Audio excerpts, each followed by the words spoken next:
Power کے پورے فائدے اٹھائے، بلیک میل کیا، ان میں سے زیادہ دیر بلیک میل کرتے تھے، جب ووٹ لینی پڑتی تھی بجٹ کی سپورٹ کرنی پڑتی تھی، ہمیشہ اپنی قیمتیں لگا دیتے تھے کہ جی اب یہ بھی فلانا فنڈ چاہیے تو فلانا فنڈ چاہیے.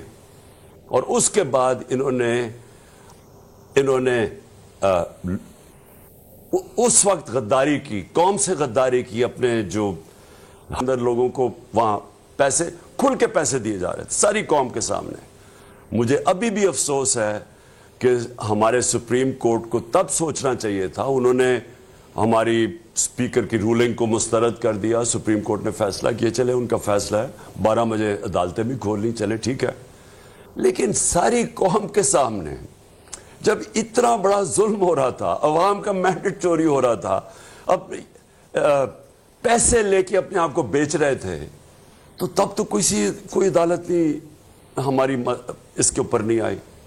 اور اس کے بعد اب کیا ہو رہا ہے؟ پہلے انہوں نے الیکشن میں دھاندلی کی، وہ جیت کے ہم آئے ہیں، اب ہماری اکثریت ہے، عوام نے مینڈیٹ دے دیا ہے، کلیئر مینڈیٹ ہے، اب پیسہ چل رہا ہے، سب کے سامنے پیسہ چل رہا ہے. آصف زرداری، میں آج یہ آصف زرداری اور شہباز شریف پہ بات کرنا چاہتا ہوں. 30 سال سے آصف زرداری چوری کر رہا ہے. اس کو 10% کہتے تھے.